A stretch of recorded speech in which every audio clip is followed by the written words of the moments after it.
जबान तो हर आदमी की पिछले चुगलियों को चुके नहीं, बाकी सब चुके। वने परिवार ने न्याय वास्ते आज कितना दिन हो गया जगह अपना हॉस्पिटल में धरणो दया भी लेर बिंग बाद में 5 दिन की अपन टाइम दिनों टाइम के बाद में लगातार आप जगह मत बैठा, लेकिन सरकार की तरफ कोई चर्चा नहीं है। और यहाँ के जो मंत्री है, मेरे से पूर्व वक्ता नारायण जी ने आपको विस्तार पूर्वक ये बात बताई। यहाँ के मंत्री है, उनका फर्ज बनता था कि आप लोगों के बीच में आए तो आए, कम से कम परिवार के सदस्यों के बीच में आकर के उनका दुख प्रकट करते और दुख में शामिल होते ना, तो भी बड़ी बात होती। लेकिन मानवता मर चुकी है। अगर उनके अंदर थोड़ी बहुत मानवता जिंदी होती तो अपने बीच वो आते, अपन लोगों से वो बात करते। लेकिन 115-20 आदमी भूख हड़ताल पर है और इनकी जान को खतरा है। आप देख सकते हो, एक दिन आदमी भूखा नहीं रह सकता, एक दिन। लेकिन आज 9 दिन हो गए, आज लगातार ये भूख हड़ताल पर है। खुदा न खास्ता किसी आदमी के ज्यादा स्वास्थ्य में गिरावट आ गई या कुछ गड़बड़ हो गई तो ये नुकसान तो अपन लोगों को उठाना है। उन लोगों को तो भौली गई, उनको कोई परवाह हुई है तो इनके बारे में परवाह हो। इस बात को भी अपन लोगों को सोचने की जरूरत है। भूख हड़ताल पर बैठे हैं उन लोगों से भी अपन लोगों को कहना पड़ेगा कि भाई आखिर इस गूंगी बेरी सरकार के अंदर तो मानवता है नहीं, तो अपन लोगों को इस बारे में भी विचार करना पड़ेगा। क्योंकि इतने दिन होने के बाद में सरकार की तरफ से कोई हलचल नहीं, नहीं सरकार की तरफ से कोई मीडिया में कोई स्पष्टीकरण आया है, नहीं कोई यहाँ के मंत्री ने कुछ मीडिया में बोल करके बताया है। अपने यहाँ के एक यूट्यूबर मान लो, पत्रकार मान लो, उन्होंने एक प्रश्न जरूर पूछा मंत्री जी से, तब उन्होंने गोल मोड़ के जवाब दिया। उन्होंने कहा ठीक है ऐसा करके उन्होंने बात टाल दी।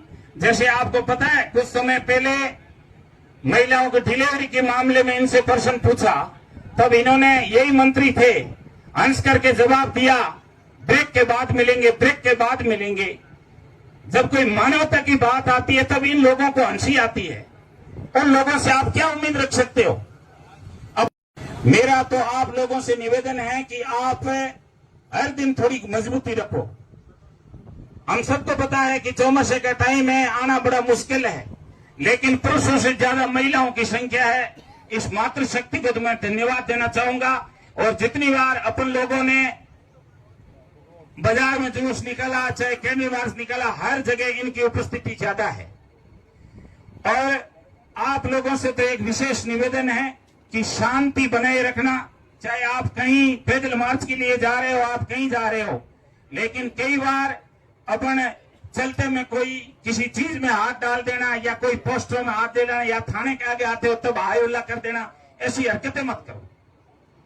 अपन लोग गांधीवादी विचारधारा से, जैसे अन्ना हजारे जिस ढंग से अनशन करते हैं ना, उसी तर्ज पर करो। अगर थोड़ी बहुत इनमें मानवता होगी, शर्म होगी, तब तो हमारी तरफ वो देख लेंगे। अगर नहीं भी देखते हैं तो अपने को तो धैर्य को तो बिल्कुल नहीं खोना है। और लास्ट जब पानी ऊपर से फिर जाएगा तब कोई सोचेंगे, वो कंडीशन बाद में हो सकता। तब तक आप धैर्य रखो, क्योंकि इन लोगों की एक बहुत बड़ी चाल है।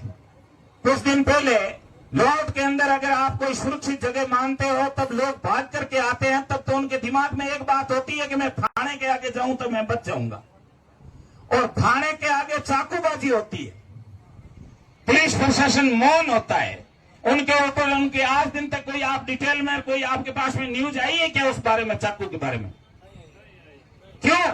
इन लोगों का एक षड्यंत्र था कि इस ढंग की लोगों के बीच में भय पैदा करे, किसी की चाकूबाजी हो जाए, फिर हिंदू मुस्लिम में बंट जाए, फिर ये धरना बिखर जाए और अपने अपने टुकड़ों में बन जाएंगे, फिर इनके ऊपर जो मौजूद लोग हैं उनके ऊपर मुकदमा दर्ज कर देंगे और फिर ये कोर्ट का चक्कर काटेंगे। ये इनका बहुत बड़ा षड्यंत्र रहा। लेकिन अपन लोगों की सूझबूझ और समझदारी की वजह से उनको पुलिस के हवाले कर दिया। और दूसरे के लिए मैं मोटरसाइकिल लेकर के पीछे गया, मैंने सोचा हॉस्पिटल होगा, वो यहाँ नहीं मिला जिसके चक्कू लगा। लेकिन ये लोग अनेक प्रकार के हथकंडे अपनाएंगे। 2-4 दिन पहले एक पुलिस वाला बातचीत कर रहा था, मेरे से वो बात करते हुए बोला कि आपके जो परमिशन है उसमें गड़बड़ है। अब देखो, उन्होंने हत्याकांड के बारे में तो बारीकी में गए नहीं, जांच की नहीं, परमिशन के बारे में वो बारीकी से, उनके मतलब ये था कि हम कैसे ही करके इनके ऊपर कोई मुकदमाबाजी करे ताकि ये अपनी जगह छोड़ दे।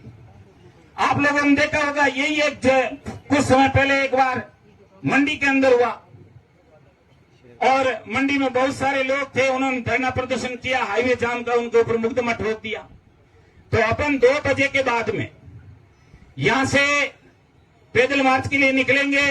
एसडीएम को ज्ञापन देने के बाद में सीधा मेन रोड होते हुए पीले चौराहे से यहां पहुंचने का जो कार्यक्रम है, आप लोगों की जिम्मेवारी है। जितने भी लोग चल रहे हो उन सब की जिम्मेवारी है कि कोई किसी प्रकार की साइड में किसी को कोई परेशान नहीं करना, चुपचाप अपने रास्ते से जाना, रास्ते से वापिस आना। यह समझदारी रखनी पड़ेगी। अब इनके पास में दूसरा कुछ नहीं है, इनका मकसद एक ही है, इस धरने को फेल कैसा करें।